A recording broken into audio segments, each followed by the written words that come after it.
Hi everyone, welcome back to another episode of Soso's Kitchen. Today we are making black rice with shrimp and blue crabs. And this is for the holidays, so this will definitely be a bigger portion size. We do have another black rice video that has smaller portions, so you can also check that out. I'll leave that in the link below. C'est Soso Kitchen. C'est holiday. Jeudi là, nous allons faire seafood rice. Black seafood rice. Premièrement, j'ai pois. Marcher pois ça. Nous sommes capables de faire n'importe pois ou voulez. J'ai Diri Djon Djon. J'ai persil. Non. J'ai persil. J'ai piment. J'ai Maggi. Sorry. J'ai girofle. And then old fashioned moi ça c'est là. Une squeeze. Pour y aller là même, ça même, c'est crabe, pas crabe, dans siric avec shrimp. Djon Djon, je mets le bouilli, bien bouilli, je quitte 25 minutes à bouillir, et puis je coule et puis je déquitte. Ça, comme nous connaissons ça déjà, ça, mais Djon Djon. Djon Djon, nous sommes capables de venir dans Porto Ricain.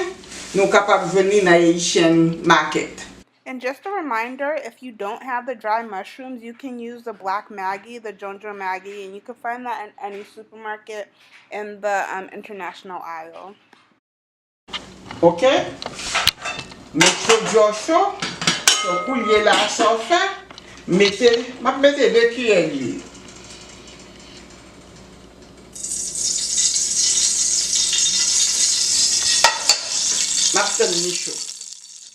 So she just put 2 big spoons of oil and she's going to wait for it to get hot. That's crucial. You don't want to put the garlic in too soon.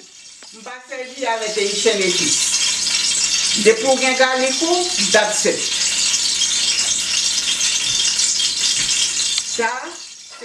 When making black rice, a lot of people use Haitian épices. We happen to not use Haitian épices. We just use garlic. So if you don't have Haitian épices, don't feel like you're not able to make black rice. You can still make it.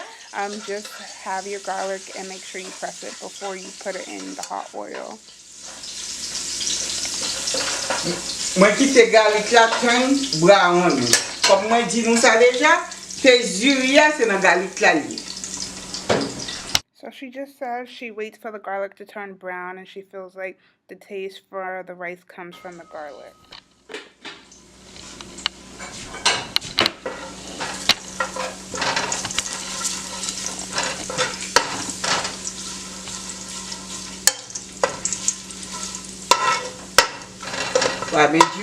Mais garlic là,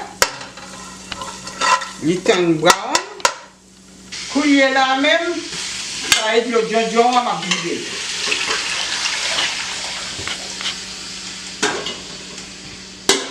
Moi, mettez 4 tasses de aujourd'hui.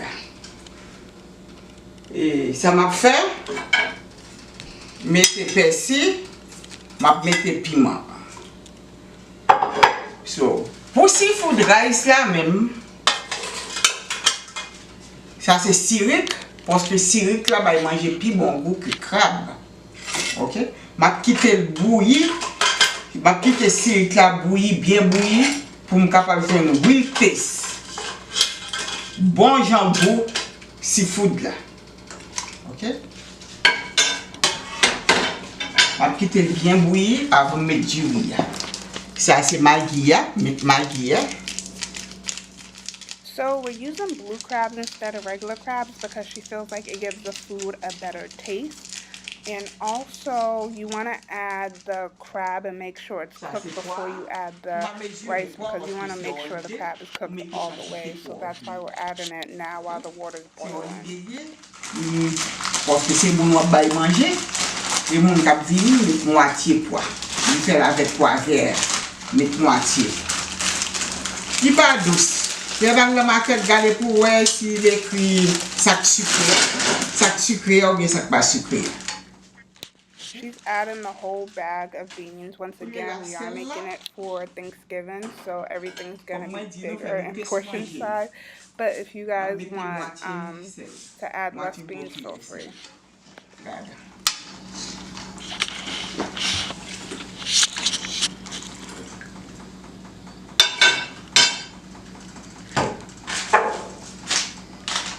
Mwen gen ten seche, mwen achete, mwen mette wouti prise. Pan anpil. Seulement ça. Un petit cuillère. That's time, dry time. That's why I do today. Okay? Girofle, je vais mettre 5 graines ou 6 graines. Quantité vous voulez.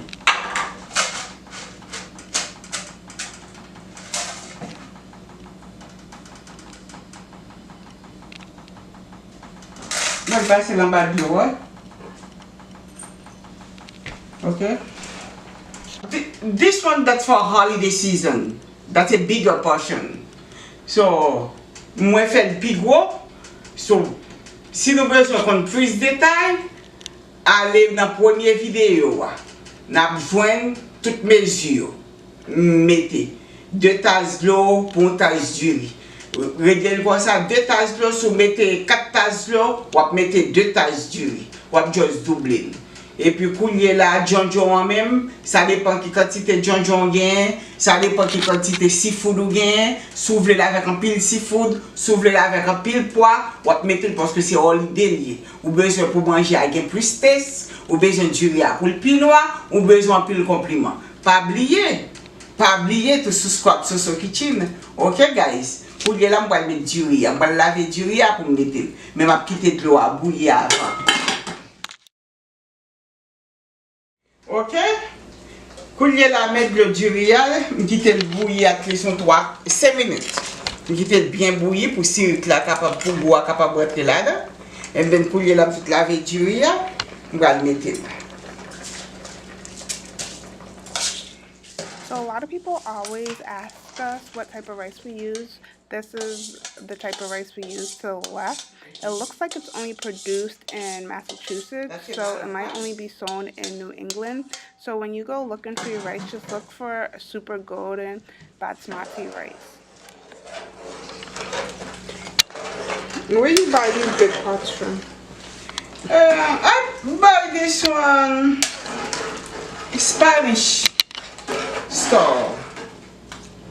Coulier là, on va le couvrir le bas pour de l'eau à sécher là-dedans.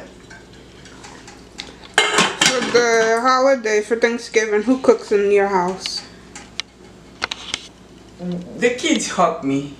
I got Jennifer. I got Joanne always coming to help me. My nieces. Joanne helped me. Jennifer helped me. And Janet helped me. Okay, but you're the primary cook for the holiday. Yes, I am. So they help me. Because we cook a lot. Yeah. We eat around 6 o'clock. Okay. We always have fun for Thanksgiving. I think I need some more water. I put 1 cup of water extra for the rice. That's it.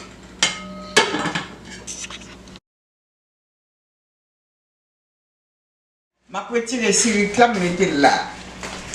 So, seafood pas prendre plus de temps pour le cuire.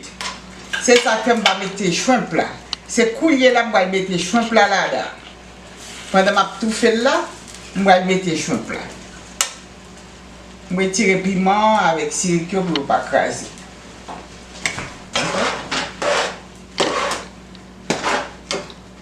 So, ça c'est shrimp. C'est coulier là pendant que je tout fait là, je vais mettre là. Parce que je vais prendre plus de temps pour le cuire même.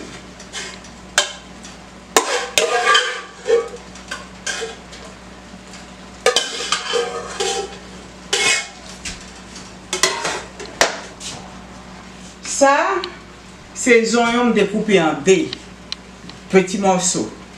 S'ouvre. S'ouvre ou mettez. Si vous ne pas pas nécessaire. Mettons cuillère. Okay?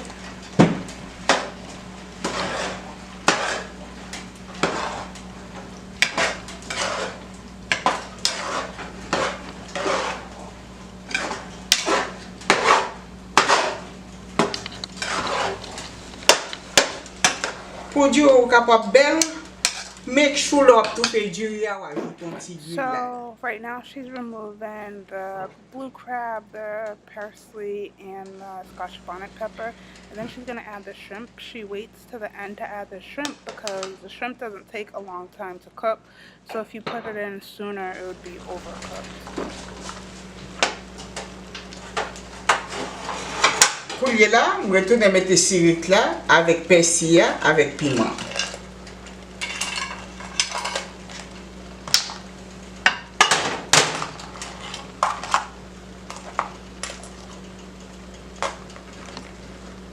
M'a quitté pour 20 minutes. That's it.